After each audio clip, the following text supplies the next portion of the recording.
தேவ பிள்ளைகளை, உங்கள் ஒவ்வொருவருக்கும் என் நண்பராம் இயேசு கிறிஸ்துவின் நாமத்தில் நான் வாழ்த்துக்களை தெரிவித்துக் கொள்கிறேன். சங்கீதக்காரர் 23வது அதிகாரத்தில் இப்படி எழுதியிருக்கிறார். அதில் குறிப்பாக 1ஆம் வசனத்திலிருந்து 4ஆம் வசனம் வரையிலும் பார்க்கும் பொழுது இப்படி சொல்லுகிறார்: கர்த்தர் என் மெய்ப்பராய் இருக்கிறார், நான் தாழ்ச்சி அடையேன். மெய்ப்பன் தன் ஆட்டுகளுக்கு தேவையான அனைத்தையும் அறிந்தவனாய் இருக்கிறார். எந்த நேரத்திலே ஆடுகளுக்கு எதை கொடுக்க வேண்டும் என்பதை அறிந்திருக்கிறார். அதனாலே தான் கர்த்தர் என் மெய்ப்பர் என்று சொல்லுகிறார். அவர் என்னை புல்லுள்ள இடங்களில் மேய்த்து அமர்ந்த தண்ணீர்கள் அண்டையிலே என்னை கொண்டு போய் நடத்துகிறார் என்று சொல்லி, எந்த நேரத்திலே தன் ஆடுகளுக்கு ஆகாரம் கொடுக்க வேண்டும், எந்த நேரத்திலே தன் ஆடுகளுக்கு நீரை பாய்ச்ச வேண்டும், எந்த நேரத்திலே ஆடுகளுக்கு இளைப்பாறுதலை கொடுக்க வேண்டும் என்பது மெய்ப்பனுக்கு தெரியும்.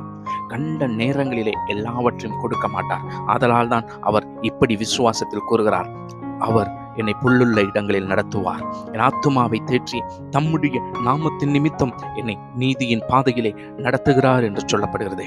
தனது நாமத்தின் நிமித்தம், இறைவனின் பண்புக்கு ஏற்ப, அவருடைய சித்தத்திற்கு ஏற்ப, அவருடைய ஆற்றலின் வலிமைக்கு ஏற்ப உன்னை நடத்துவது தேவனுடைய சித்தமாக இருக்கிறது.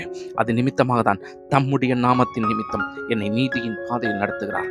அவருடைய பண்புகளில் உன்னை நடத்துகிறார், அவருடைய அன்பிலே உன்னை நடத்துகிறார். 4வது வசனம் சொல்லுகிறது: நான் மரண இருளில் பள்ளத்தாக்கிலே நடந்தாலும் பொல்லாப்புக்கு பயப்படேன், காரணம் உம்முடைய கோலும் உம்முடைய தடியும் என்னை தேற்றும் என்று சொல்லப்பட்டிருக்கிறது.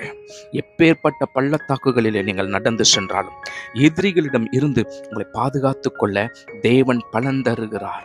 தடி, அந்த தடி கையில் இருக்கும் பொழுது, எதிரி வரும் பொழுது தடியால் அடிப்பது போல அந்த பலத்தை கொண்டு, தேவ வார்த்தைகளை கொண்டு நீ எதிர்த்து நிற்பாய். அது நிமித்ததான் அவருடைய கோலும் தடியும் உன்னை தேற்றும் என்று சொல்லப்பட்டிருக்கிறது. என் சத்துருக்களுக்கு முன்பதாக எனக்கு ஒரு ஆற்றலை உண்டு பண்ணுகிறார். என் சத்துருக்களுக்கு முன்பதாக எனக்கு ஒரு பந்தியை ஆயத்தப்படுத்தி என் தலையை எண்ணெயால் அபிஷேகம் பண்ணி என் பாத்திரம் நிரம்பி ஒளிந்தோடும்படி செய்கிறார் என்று சொல்லப்பட்டிருக்கிறது. ஆமேன். அன்புக்குரிய தேவ ஜனங்களே, அவருடைய அன்பு எப்படிப்பட்டதாயிருக்கிறது! உன் எதிரிகளுக்கு முன்பதாக நீ தாழ்த்தப்படும் பொழுது தேவன் உனக்கு ஒரு பந்தியை ஆயத்தப்படுத்துகிறார். தாழ்த்தப்பட்ட இடத்திலே உனக்கென்று விசேஷித்த நாற்காலியை அமைத்து அதிலே அமரும்படி செய்து உன் பாத்திரத்தை நிரம்பி வழிந்தோடும்படி செய்கிறார். நீ நன்மையினாலே பூரிப்படையும்படி செய்கிறார். உன் ஜீவனுள்ள நாட்கள் எல்லாம் நன்மையும் கிருபையும் தேவ அன்பும் தேவ தயவும் உன்னை பின்தொடரும்படி செய்கிறார்.